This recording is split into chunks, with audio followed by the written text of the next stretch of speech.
ایک تو علی محمد خان صاحب نے کہا کہ پیپلز پارٹی اور پی ایم ایل این یعنی کہ آپ لوگ اپنی اننگز کھیل چکے ہیں, قوم کو امید اب ہے تو وہ عمران خان سے ہے, اور عمران خان اگر غلطیاں کر رہے ہیں تو اس کا اعتراف کرتا ہے, اور یہ آنیسٹی ہے, اس کی اس آنیسٹی کا کریڈٹ بٹے صاحب نے بھی وہ کریڈٹ دیا, میں نے بھی دیا. اچھا پھر ایک اور چیز جس کا کریڈٹ میں علی محمد خان صاحب کو دوں گا ابھی اس لائیو شو میں, انہوں نے یہ بھی دل گردے کی بات ہوتی ہے کہنا کہ اگر حلقے میں نے 60,000 ووٹ لیا ہے. بھٹی صاحب یہ دل گردے کی بات ہوتی ہے کہ حلقے میں اگر میں نے 60,000 ووٹ لیا ہے تو میرا اپنا 3-4 ہزار ووٹ ہوگا, اور میرے خیال ہے تھوڑا ہمبل بھی ہو رہے ہیں علی بھائی, اب باقی پی ٹی آئی کا ووٹ ہوگا. نہیں تو یہاں پہ تو جو سیاست میں آتا ہے کہتے ہیں سارا میرا ووٹ ہے, میری وجہ تو پارٹی نے ووٹ پہ رہا ہے. یہ بہت سارے پولیٹیشنز کو میں نے یہ کہتے ہوئے دیکھا ہے. لیکن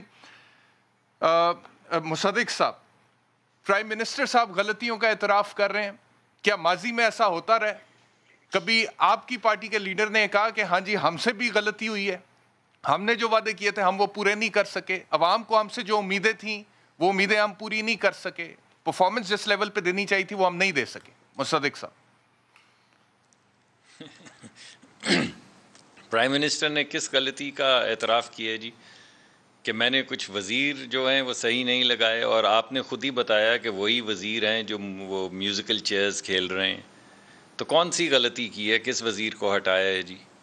اور آپ نے تو کہا کہ 11 کھلاڑی کھیل رہے ہیں, یہاں پہ تو 50 کھلاڑی کھیل رہے ہیں بھائی. 50 کی کابینہ ہے, 50 کی, 11 کی ٹیم نہیں کھیل رہی, 50 کی ٹیم کھیل رہی ہے. اور وزیر اعظم غلطی کا اگر اعتراف کرنا چاہیں تو ٹیلی ویژن پہ آ کے کہیں کہ میں نے جو 30 کلو ہیروئن ڈلوائی تھی رانا ثناء اللہ کی گاڑی میں وہ غلط ڈلوائی تھی, وہ غلطی تھی. تو ہمیں بھی احساس ہوگا کہ ہاں غلطی کا اعتراف کر رہے ہیں. انہوں نے خود کہا تھا اپنے بیان میں کہ میں مونچھوں سے پکڑ کے اس کو موت کی کال کوٹری میں لے کے جاؤں گا. اور آپ کو پتہ ہے کہ 30 کلو ہیروئن کی سزا کتنی ہے؟ موت. تو یہ کون سی غلطی کا اعتراف کیا؟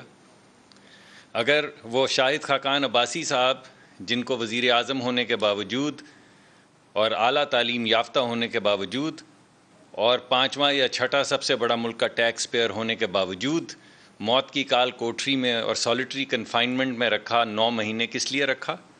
کس قانون کے تحت رکھا؟ ذرا اعتراف کر لیتے کہ غلطی ہو گئی. اور ذرا اگر آپ کو بھی یقین, کیونکہ آپ بیرسٹر ہیں اور ہمارے دوست بھی ہیں, تو میں آپ سے یہ درخواست کروں گا کہ وہ جو ہائی کورٹ نے جس وقت بیل ہوئی تھی شاہد خاقان عباسی کی, تو جو ہائی کورٹ نے کہا تھا ذرا وہ کچھ پیراگرافز پڑھ کے سنا دیں وزیر اعظم کو. اگر اس پہ تسلی نہ ہو تو احسن اقبال صاحب کی جو بیل ہوئی تھی اس کے کچھ پیراگراف پڑھ کے سنا دیں دوسری ہائی کورٹ سے. اگر اس سے تسلی نہ ہو تو 1-1.5 سال جیل میں رکھنے کے بعد خواجہ سعد رفیق اور خواجہ سلمان رفیق کو جو سپریم کورٹ آف پاکستان نے کہا تھا کہ نیب کو پولیٹیکل انجینئرنگ کے لیے استعمال کیا جا رہا ہے, ذرا وہ پڑھ کے سنا دیجئے.